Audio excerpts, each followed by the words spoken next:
The Alice Bell was my father's boat.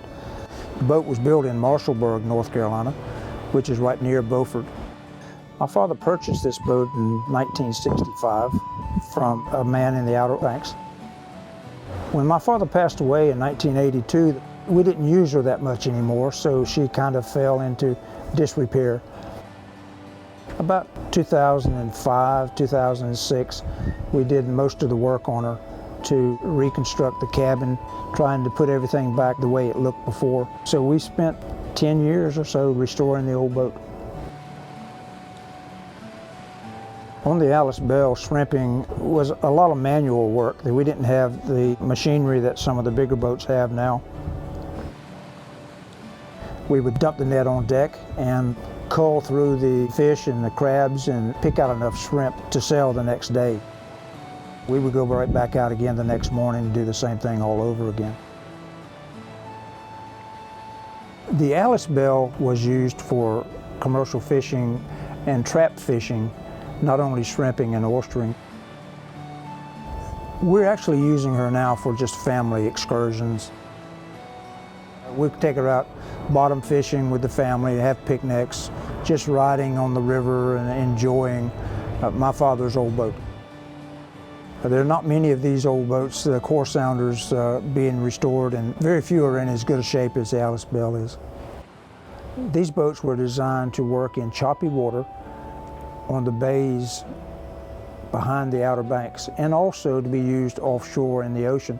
So they're built with a flared bow, shallow draft, and a round stern. Of course, the round stern is there to easily use nets on if they're out in the ocean or coming in the inlets with a following sea. The round stern makes it much easier to steer. The people I've talked to seem to believe that the builders did not have plans.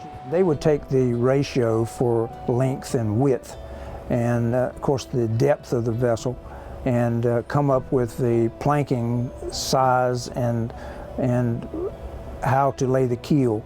So it was by eye. A lot of it was just by eye.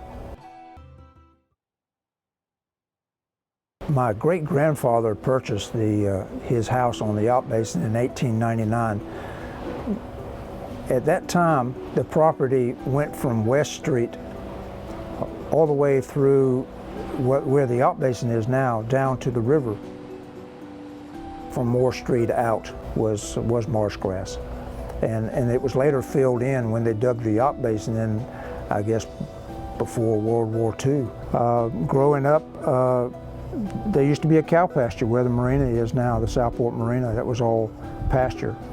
And I would come home from school, and sometimes I wouldn't even change out of my school clothes and go right down to the farmer that had the cows out there in the pasture, and he didn't want to go out there and get them, so he would send me out there in the marsh grass and the mud to shoo the cows back to the barn.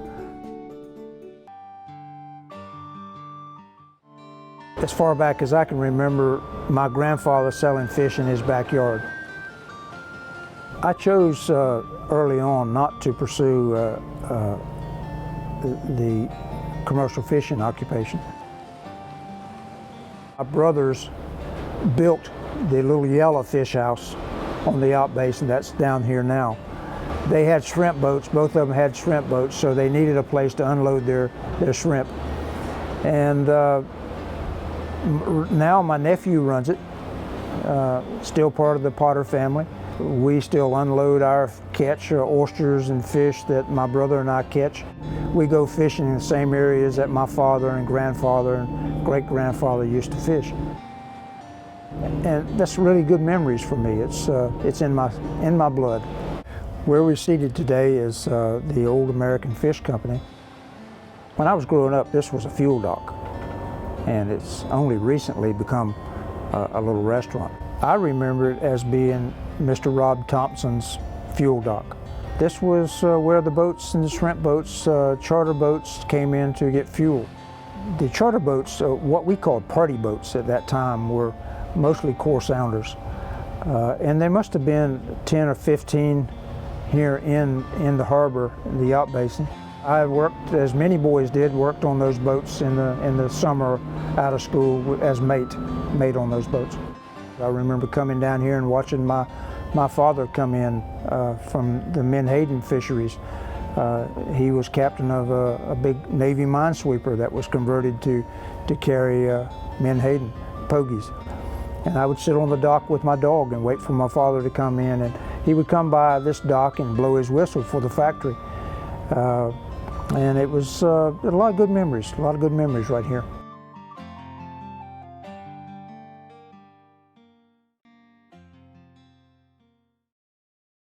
In 2009, Captain Burt Felton had the Solomon T, which was another core sounder boat. We had completed the restoration of the Alice Bell, and I was admiring his boat, and of course he was watching what we were doing on our boat. We got together and discussed it would be nice to let the public enjoy this. So in order to do that, we needed to have some sort of show where we could invite other boats, other wooden boats, and people that are involved in boat building. It was Burt Felton, myself, Gene, and then Rebecca, Becky Felton. The four of us have been involved in the boat show and bringing it to where it is. We wanted to educate people and bring people together with boat building and have educational things for children, and it's grown every year since then. The first show in 2009 was very small, so we took it to the next step and kept enlarging each year and asking more vendors, getting more boats, and it's grown into now we can probably easily have 50 boats or more, 10 or 15 boats in the water. I don't know, 30 or 40 vendors, I guess, if not more. It's a good family show.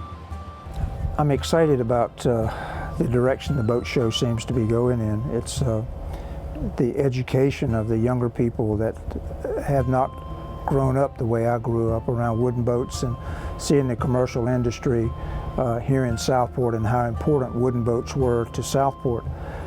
I think the wooden boat show is the best way to allow that legacy to go on for future generations, and I'm very excited about seeing the direction that we're going in with this.